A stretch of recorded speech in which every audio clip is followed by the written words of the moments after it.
Hi, I'm Phoenix 11's Ken Lynch. We're here at Hance Park today near Copper Square in downtown Phoenix to take a tour of something you don't see much of around here. Take a look at this. That's a stand of giant bamboo, and it's growing. And behind it is an even rarer sight in Phoenix. It's a genuine Japanese tea house. Today we're going to tour that place, and over here we're going to find out about the beautiful new Japanese friendship garden that's going to be going up. The tea house is the first component of the garden to be completed. It's been open since '96. Our guide is one of the many volunteers here, Neil Kilby. Neil, this is a beautiful place. Now, you're a volunteer here, right? That's correct, sir. Why don't we start with the sign down here? It says the tea house, the machi-ai waiting structure, the tea garden, and the gate in the Japanese Friendship Garden were made possible by a donation to commemorate the 20th anniversary of the Phoenix Himeji Sister City affiliation, and that was 5 years ago, right? Yes, that's correct. It was November of '96 when this was opened. And one of our oldest sister city relationships is with Himeji. I believe it is the oldest, yes, sir. Now, I got to assume you don't walk around town like this every day. What are you wearing today? I'm wearing a yukata, which is the traditional summer kimono, and I'm also, on my feet, I'm wearing tabi, which are the white socks, and then the zori are the sandals. Now, let's take a look at those socks. Those are very traditional in the Japanese sense that there's a cleft right there so that the big toe and the other toes can slip into those sandals, right? That's correct. Typically what they would wear with yukata are geta, which are the wooden clogs, and they're elevated. Make us all look a little taller. Yeah, and I need all the help I can get. All right, let's start with the beginning. This is the very entrance to the place. Is there a name for this gate? No, there isn't. It's just called the outer gate, and it's very, very key structure in the tea garden, because as a guest, you enter this gate, you are to shed all your troubles and worries and leave them on this side of the gate. Leave all your cares behind as you enter the garden. Absolutely. Now let's take a look at this. The construction, as we noticed, it almost looks like there's no nails used in that. Is that kind of a traditional Japanese approach to this sort of structure? Very traditional. The Japanese typically in all of their construction do not use nails or any other mechanical fasteners. They will use wood dowels and such. Okay, and this is, I assume this is bamboo here on this gate, right? Yes, that's correct. All right. Where do we get the bamboo? Obviously we're growing some of it here in the garden. Yes, we are. Did we bring some of this in for the construction? This was all brought in for the construction, as were all the bamboo for the fences and such. So this is the real deal? This is the real deal, absolutely. Okay. Now, Neil, this is the bamboo that we were seeing from outside of the garden. What kind of bamboo is this? The taller and the darker green is called giant bamboo, and that will get to be about 60 feet high. 60 feet high? Yes, sir, roughly. That's really going to throw some shade over this walk. Absolutely. Does it grow real fast? Yeah, very fast, very rapid grower. Most of the bamboos are rapid growers because they are types of grass. That's right, bamboo is a grass, isn't it? Yes, that's correct. Now, this is from Japan, I assume. Actually, these, I don't know that this will actually grow in Japan, this type. But there are over 1,000 species of bamboo. Oh, okay. This one obviously has no trouble growing in Arizona. Right. Okay. That's correct. Neil visits the garden several times a week and knows more about it than just about anybody. Neil, this is such a peaceful setting. Before we go inside, you're going to show us this room here. What's it called? It's called machi-ai, or a waiting arbor. The waiting arbor. So yes, before sir. we go in, we wait? Yeah, typically a guest for the tea ceremony would be here early. And they would come here and be seated and wait for the host to arrive at the inner gate. So I guess part of the idea of waiting was to enjoy the serenity of your surroundings. Yes, that's correct. The gardens are supposed to be peaceful places, and the idea of a tea house is fundamentally a peaceful one, I suppose. Yes, it is. The tea ceremony is based on one of the elements the tea ceremony is based on is tranquility. Tranquility and serenity. Yes, sir. Now, while we were getting ready for this, you indicated this window here, and we noticed it the other day too. It's really interesting, and I asked you about it, and you said it demonstrates the way that the machi-ai is constructed? Yes, that's correct. This is actually under the understructure of the wall prior to in the case of a traditional, this would be like a mud construction. And this just shows a framework that the mud would go over. These can be any number of shapes. They can be semicircle, they can be full circle, they can be square, rectangular, and also the pattern of the bamboo in here can vary. It's just however the designer feels he wants it to look. From the machi-ai, we enter the inner garden. So you called this the middle gate? Yes, that's correct. This is that old bamboo style too. And this looks like it's I don't know what to call it, bamboo skin almost? It's the bamboo skin, yes, that's correct. It just it's an added element in the design of the gate. There's many different designs of gates and fences as well. Now there's a reason this gate is here, right? Yes, that's correct. This is another key element in the garden in that it separates the actual tea garden from the outer garden. So once we enter here, we're actually in the tea garden proper. This is the real thing. You bet. Shall we go in? Absolutely, thank you. With that, we enter the inner garden. In a traditional ceremony, you do this at the invitation of your host. Inside the inner garden is a stone bowl and water pipe called Tsukuba. Now we're in a really traditional part of the garden. This is called the Tsukuba. Yes. Which the components of which are this lantern, this stone lantern, and this fountain. Let's talk about the lantern first, Neil. Okay, the lantern is utilized for nighttime ceremonies. It would actually have a candle placed in it or an oil lamp that would be utilized at night so the guests could see the entire area here. During the day, it's strictly an ornamental feature. Okay, and it's a stone lantern, right? It looks like it's made of granite. That's correct. That's correct. So in Japan, there's stone also. These are traditionally made of stone. Yes, they are. What a job that is. Yeah, it would be. They're quite craftsmen. The person that does that is really a true artist. Is this one of the components that came from Japan? Yes, it did. All right. Now, I understand a lot of the funding, for example, a lot of the really Japanese components here were provided by the city of Himeji. Is that right? That is correct. Is this an example of that? Yes, it is. And down here, is there, I don't know if there's a particular word for what we're about to look at. Actually, that is called a mizubachi. Mizu is the Japanese word for water. Bachi is bowl.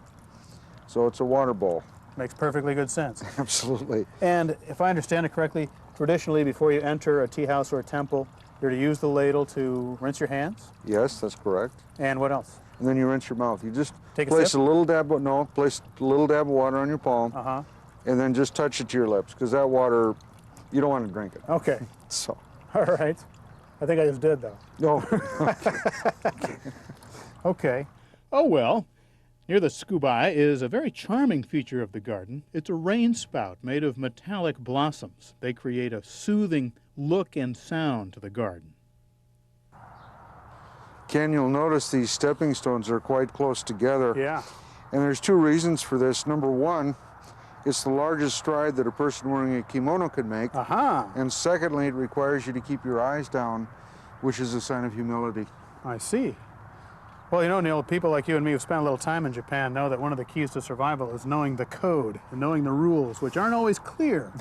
Yeah, and something tells me when I see this stone here on this rock that I should know what that means. I don't, but something tells me that's one of those little rules. Well, that is called a detaining stone. Japanese, it's sekimori ishi. And that tells for the guests that they're not to go in that direction. And for some reason, the host does not want us to use that entrance, so that's why he has placed that there. A little more subtle than a big do not enter sign. Yes, that's correct. Very good.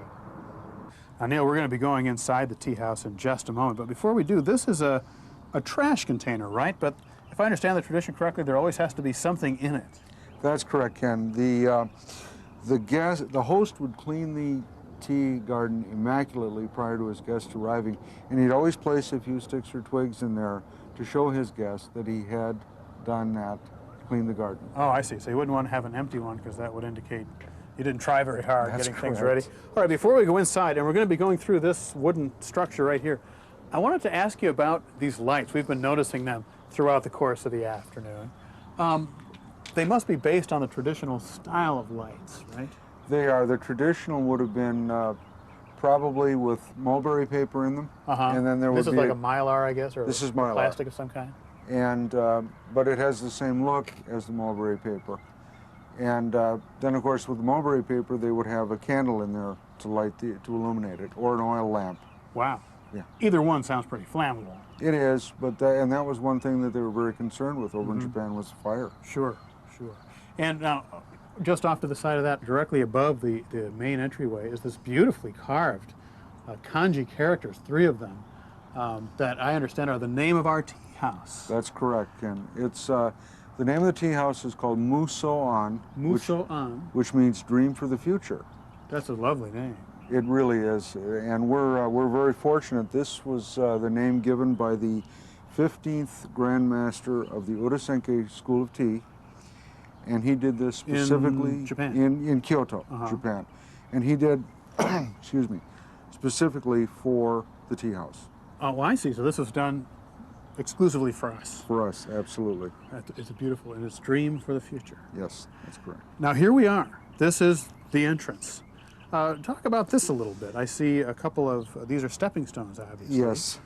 Now this is called the Najiriguchi, or humble entrance, because you have to be bent over to go in. Okay. And these stepping stones here, actually the larger of the two is called a shoe stone, because you're going into a home or a building, and you would take your shoes off. Of and you course. would leave them on that shoe stone. All right. Well, shall we open the door? Absolutely. Please. Thank you. Okay. Well, Neil, thanks a lot. This is where we'll say goodbye. You're very welcome. Did a great job. Hello. Hi.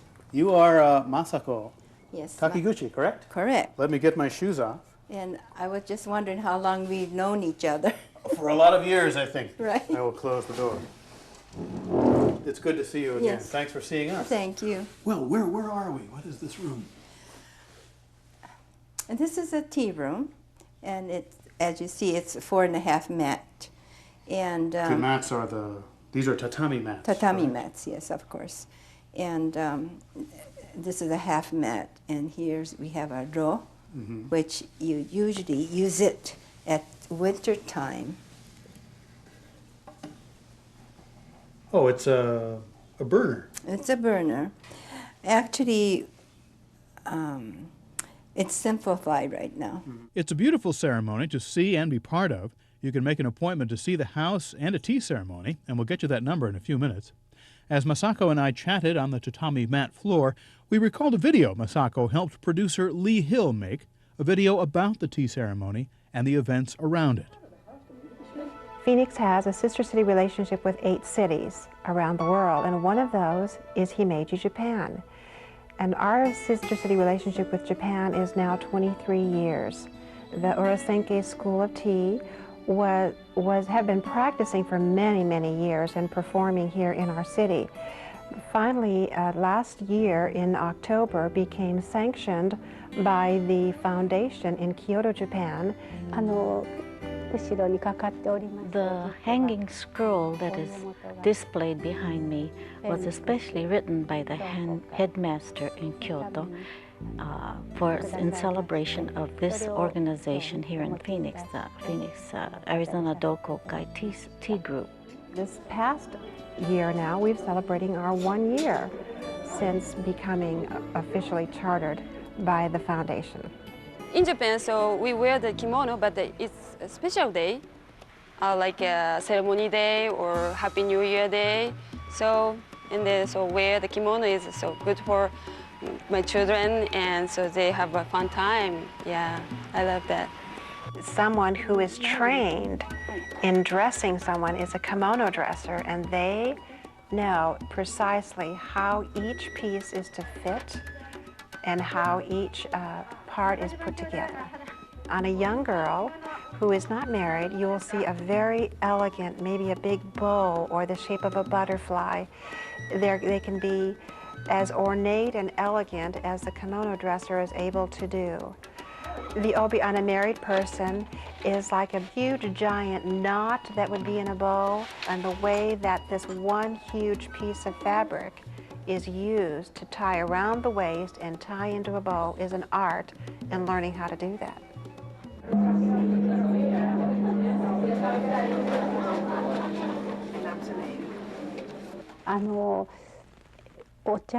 The headmaster feels that the tea ceremony is of utmost importance to your peace of mind and tranquility. The school would like to convey that feeling to everyone. That makes world peace, and this is what they really want to convey. In Japan, so we clean up the garden and purifying everything. So it's long take time. So it's very important. Just for one tea, yeah. So the serving of a cup of tea is not just boiling water and whisking in the green tea, but it's imparting peace and blocking out all the things of life that we are so busy with. And every instrument and every piece that is used is handcrafted. From the ceramic bowls that we serve the tea in, the tea caddy that the powdered tea is in, the tea scoop, which is made of one piece of bamboo that is handcrafted, which is an art in itself for someone to do that. The whisk that is used to stir the tea is a piece of bamboo that is sliced into approximately 100 tines. Many elements are represented when tea is being served. The sun is represented in people, in the warmth that we share with each other. Earth is represented in the ceramic pieces that are used. Fire is represented in the heating element, or the charcoal that is used to heat the water. The wood is represented in the bamboo pieces.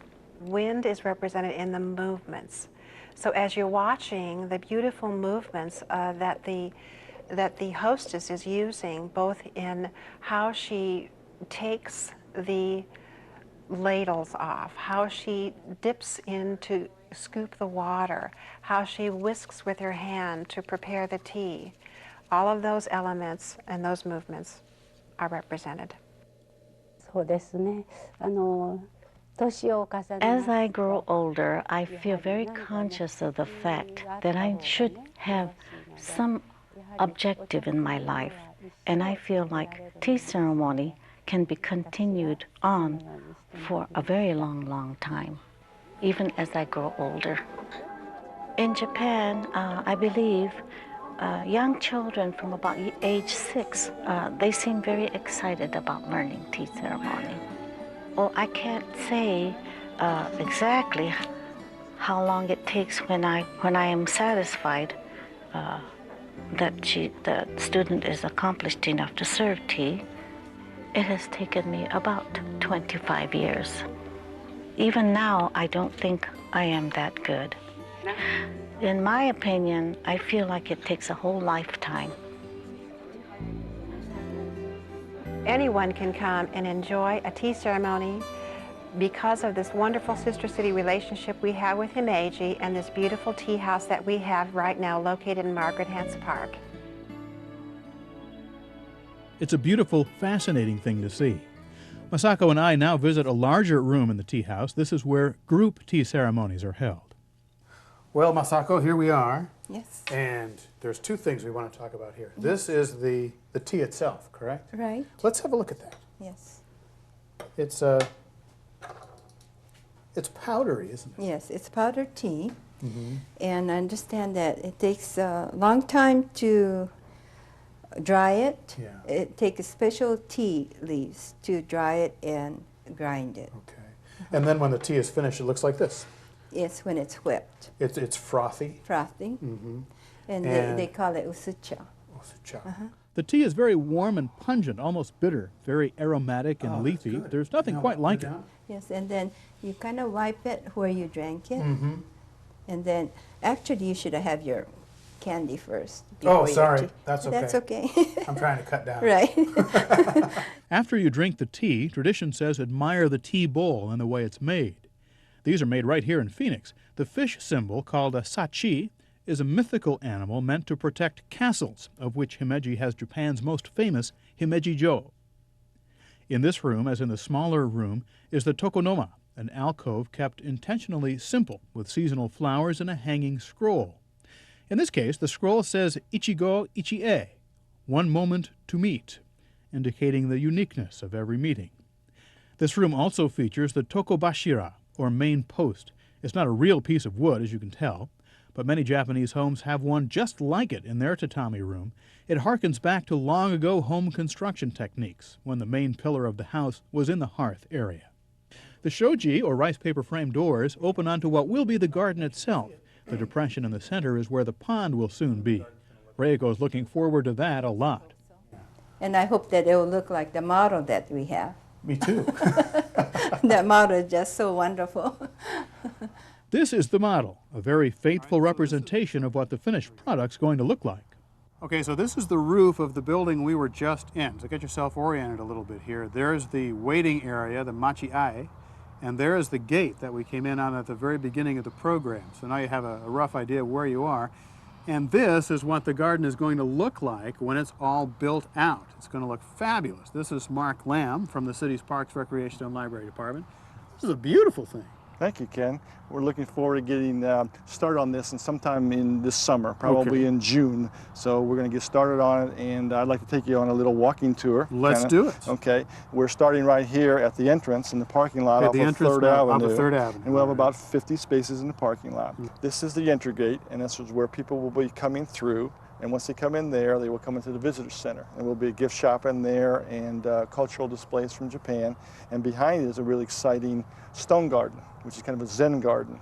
And Mr. Okita is one of our famous architects, and he is going to be doing that for us. And it's going to represent the universe.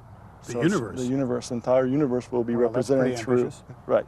And then we will come out of there, and we will stroll around the garden. This is called a Japanese stroll garden, and this is one of the specific types of gardens that they have in Japan. And you come out and you do a clockwise tour, and you'll be going from feature to feature, and you take your time, and you'll just go through, and you'll stay on the sidewalk, and then you'll be able to come to we have our bridges that go over the water, and everything in here is ADA handicap accessible. And you can walk any way that you would like, but basically we continue on through and going to the Viewing Pavilion. The Viewing Pavilion is one of our really important buildings that you go in there, you'll be able to sit down, contemplate, looking over the waterfalls. It's a very peaceful area. So that's what the Viewing Pavilion is. Waterfalls? The waterfall's over there on the other side. There's a double waterfall over there. Oh, that's beautiful. And so that will be designed. Our rocks are already here on site, and it has been designed on paper, but the Himeji architects will be coming over and actually building that, placing those rocks in the exact location to replicate what's here in the model. So that's what's exciting about the model, is that it's not our interpretation or American interpretation. This is a Himeji architectural design project. And so they will be coming over and helping us place all the rock, all the bridges, all the landscape materials. So it'll be an authentic garden. However, we are in Phoenix, Arizona, so our plants have to acclimate to this climate. I was about to ask you about that. That's going to have to be an accommodation, of course, for our foliage. So what are we going to see in terms of trees around here then? Any idea yet? Well, there's be a lot of Aleppo pines and a lot of pines which are real famous, and just a variety of trees that grow in Arizona. And they've come over here. They've been over 50 times. 50 times? In 10 years. And they know our plant material. We've given them books and they've studied it, and so we know that we can do this, but it will have a different look, but the texture will look like a Japanese garden. However, it will be the plants of Arizona, which is exciting because we don't know of any other Japanese gardens in a desert setting. So that's what's going to make this garden very, very unique. Wow, that's fantastic. And as we come across here, as we get closer to the tea house where we spent a lot of time today, we can see, I guess they were white stones near the tea house. This is a brook, a running brook. Right, that will be replaced. The white stones will be replaced, and we will have a stream that actually the water will go by there, and it will make it brookling like you're in a brook or in the woods. Sure, you'll have that running water sound. A running water sound. And then over here as we go, and we're going here to there's a main statue there, which is our Sachi, which is the logo of Phoenix and Himeji Castle. Oh, and we're going to have that right there on display. That's the same icon we saw on the tea bowl that we just That's right. That's kind of, we've adapted it as our logo. And also we haven't mentioned that the name of the garden is going to be Roho Inn. Roho Inn. And that means it's a combination of the phoenix bird and the heron. The heron, which is the famous bird of Himeji. That's right. So they say the castle looks like a heron, right? And phoenix is a very mythological bird in China, in Japan, in Greece, and so those combination of those two will be the name of the garden. Okay. And that's been approved by Himeji, and would be going to the Parks Board. And means garden. And means garden. Right. And then we just continue on the backside, and there's different monuments at different times. Yeah, I was going to ask you about this little tower. That's probably about 12 feet. That's about 12 feet tall, and that was given to us by our sister city of Himeji as our Tsukubas and other monuments were given to us about 10 years ago. We have them in storage down in our central maintenance yard, and we're ready to put those together, and that's what Himeji will help us do that. What is that? I can't tell you what exactly what this one is, you know, but it's very large and very beautiful, and they're in gardens over in Japan, so it's a very traditional type of a lantern. And then we continue and we just follow full circle. What we're doing is we're starting the lowlands if we were in Japan, and coming through 12 feet in elevation up into the highlands here where this is, and then back around like this. So you're going in 12 feet, like it's just a microcosm of a garden or being in Japan. Now I noticed the way that the pond is laid out, there seem to be areas built in that are kind of cove-like and would be a little more remote, a little more quiet, maybe a little more still than some of the larger areas. Actually, we have two separate ponds here, Ken. We have, this is interesting, that actually we have two separate ponds. This is one pond and this is one pond, and there's a liner in there, a separation in there. In case we have a problem with the koi fish, and we have koi fish and some water plants in here, but if we have a problem with any kind of problem of any kind, we can move the fish over here or move it over here and do those repairs in case there's leakage or anything like that. Well, what kind of issues do you have to deal with having the koi in an area this large? Is heat a problem? Heat is a problem, and we need to be go about 12 feet deep in selected sections. So in the summer, the fish can go down, and because they do get skin cancer, and there are problems with our heat. But if it's deep enough, they will find the shade along the edge, and then also they will go down deep and stay underwater when it's real hot. Now the Burbling Brook concept back here, that's running water. Is that recycled in some fashion? Yes, it is. All this water is recycled. Is it all from this, or is it from another site? No, it's all recycled. There's a pumping system here. There's also a pumping system there, but it is kind of interconnected, and the water will be cleaned by an ozone system. And so, because here in Arizona, as you know, everything gets so hot, and the algae, so we're going to be able to control the algae much more than many of our ponds in Arizona, because there's going to be a certain type of a pump system that we have in this, and a filtration system with bubble bead filters. Okay. And I noticed there's a little island here that as people walk across the bridge, they can enjoy something a little different. It's not just a walk across a bridge. The way it's structured is very... And we have stepping stones, as you can see. So the stepping stones are from Jerome. They're coming in for Jerome. The Himeji architects were up there and have selected those, and they'll be on their way down here. And many of the rock that we have are already here, and we have them stockpiled over here beside the garden. That's about half the amount of rock that we need. The Himeji architects are coming over here in this coming May, and we're going to be going out and selecting the rest of the rock. Where are you finding that rock? That's going to be in Congress, outside Congress, Arizona. It's a big mountain up there, and it's owned by Rock Resources, who we deal with. And they're going to be picking the rocks right off of the mountain, putting them in here, make sure we don't scar them, and bring them down here for our garden. So we want to do that before it gets too hot this summer. Well, that's an interesting adventure for those guys. Yes, it is. If you'd like to come, you're welcome to come. Well, I'm not so sure about going up there in May, but what an adventure. And I noticed, too, that there's the kind of plant life that you'd see around a pond. That's deliberate, I assume. This is They don't like, from what we understand, the Japanese architects do not like a lot of water plants. They like to keep the open water, but along certain selected areas, the iris and different plants, just along the edges, they like that, but not throughout the entire, they like to keep it open, the water open. Okay. This is beautiful, Mark, and I want to ask you now, if everything goes okay, when do you think we'll see this garden, this completely built out?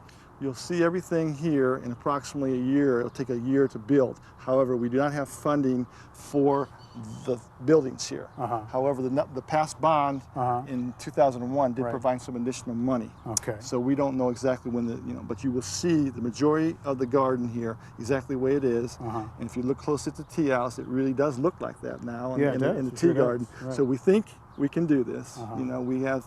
We think we have the ability to do this, but the buildings will come a little bit later. Okay. So when you say the buildings aren't funded, that's the pavilion, the visitor center, but the constructing the ponds, constructing the walkways, all of this here could be by the summer of 2002. Right. This could all be in place. That is correct. Well, that would be just fabulous.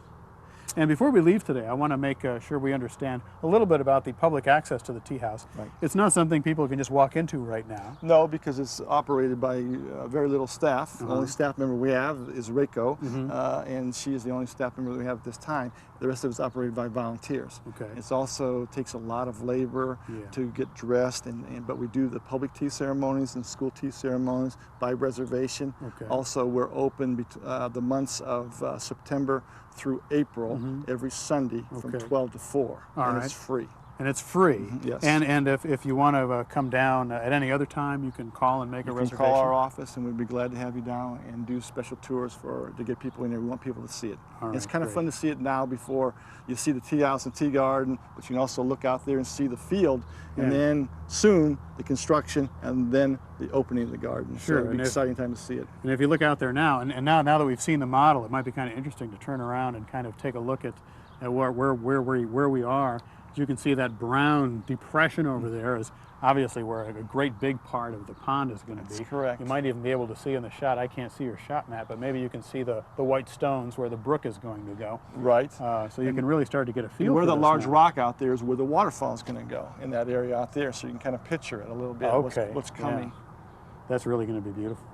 Well, congratulations, Mark. I know it's been a long time coming, and it must be very satisfying to see this beginning to arrive at a state of fruition. Yes, people are very excited because we've had about 20,000 people through our tea house in the last 4 years or so, because we kind of keep track of them, and people are very interested in the garden, and we can't wait to open it to the public, to have people from all over the world come here to Phoenix. If you'd like to tour the tea house or find out more about the Japanese Friendship Garden at Hance Park, call 602-262-6412.